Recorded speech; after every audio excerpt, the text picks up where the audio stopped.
हाजिर हूं मैं अपने व्यंग जूते की अभिलाषा के साथ। एक आलीशान जूते का शोरूम। अपने देश में सरकारी अस्पताल भले ही जर्जर हालत में हो, लेकिन जूतों के शोरूम का आलीशान होना अब वांछनीय योग्यता की श्रेणी में आ चुका है। तो ऐसे ही किसी एयर कंडीशन शोरूम में एक डिब्बे में कैद जूतों की एक जोड़ी अपने उद्धारक यानी ग्राहकों का इंतजार कर रही थी। फैशन और वैरायटी के इस युग में जूतों के लिए ग्राहक का इंतजार 15 अगस्त की बम्पर सेल के बिना लंबा ही खिंच जाता है। इसी दौरान इंतजार में एक जूतों की जोड़ी टाइम पास के लिए आपस में बतियाने लगी। उसे दुर्भाग्य कह लें या सौभाग्य कि दोनों के मिजाज में भले ही अंतर हो, लेकिन दोनों को पनाह एक ही जगह मिलती है। पहले जूते ने दूसरे जूते से अपने मन की बात करते हुए कहा, मुझे तो इंतजार है ऐसे किसी ग्राहक का जो आदर्श की पराकाष्ठा को छूता हो। वह व्यक्ति ऐसा हो जिसके अंदर सदाचार, विनम्रता और त्याग वाले गुण समाये हों।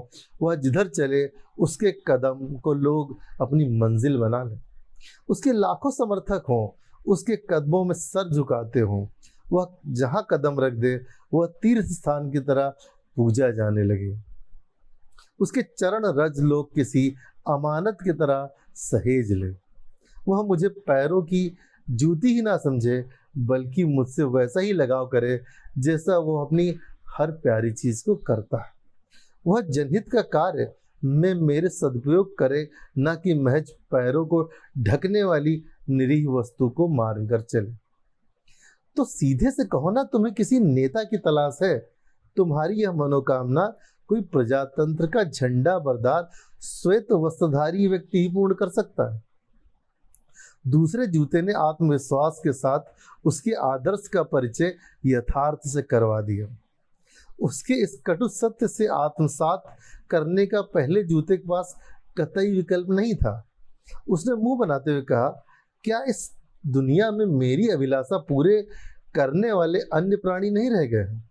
जिस देश में महानता और योग्यता लोगों में कूट कूट कर भरी हो, उसमें मुझे अपने हितैषी के लिए किसी नेता के सम्मुख ही समझौता क्यों करना पड़े?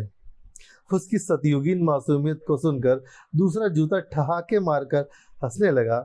फिर अपनी हंसी पर काबू पाते हुए बोला, भाई मेरे, तुमने कहा मुझे आदर्श की पराकाष्ठा वाला इंसान चाहिए। बताओ, जो मंत्री बनने के लिए शपथ खाता हो, इससे बड़ा आदर्शवादी कोई और होगा भला? तुमने आज तक किसी डॉक्टर, इंजीनियर और यहाँ तक कि टीचर को शपथ खाते हुए देखा? तुमने कहा कि वह सदाचारी हो, तो कोई ऐसा नेता देखा जो चुनाव के समय आपके पैर छुए बिना वोट मांगता हो? तुमने कहा वह विनम्र हो, तो बताओ कि वह नेता ही तो होता है जो विनम्रता के कारण किसी अल्पमत की सरकार को समर्थन देके लोकतंत्र की रक्षा करता है। तुमने कहा वह त्यागी हो, तो भला बताओ जो महज एक मंत्री पद के लिए अपनी पार्टी का त्याग कर देता हो, उस जैसा दल त्यागी कोई और होगा भला? तुमने कहा जिधर चले उधर लोग अपनी मंजिल बना ले। तो भाई मेरे, यह आदर्श व्यक्तित्व सिर्फ और सिर्फ एक नेता का ही तो होता है। तुमने उसकी रैलियों में होने वाली भीड़ नहीं देखी अब तक? अगर तुम्हें किसी ऐसे व्यक्ति की तलाश है जिसके लाखों समर्थक हों, तो कभी किसी नेता का फेसबुक पेज पर फेक लाइक्स देख लेना, उसकी समर्थकों की संख्या का एहसास हो जाएगा। तुमने कहा कि वह तुमसे वैसे ही लगाव करे जैसा उसे अपनी हर प्यारी चीज के साथ होता है। तो लगता है तुम्हें किसी बाढ़ग्रस्त एरिया में नेता को अपने सुरक्षा कर्मी के कंधों पर चढ़कर भ्रमण करते नहीं देखा। वह ऐसा इसीलिए करता है कि उसे अपने जनता से ज्यादा जूतों से लगा होता है। तुमने कहा कि वह तुम्हारा उपयोग जनहित के कार्यों में करे। तो मेरे भोले भाई, जब कोई नेता किसी दूसरे नेता को अपने जूतों से मारता है, तब वह जनहित का ही तो काम कर रहा होता है। वह जनाकांक्षा का ही तो ध्यान रख रहा होता है।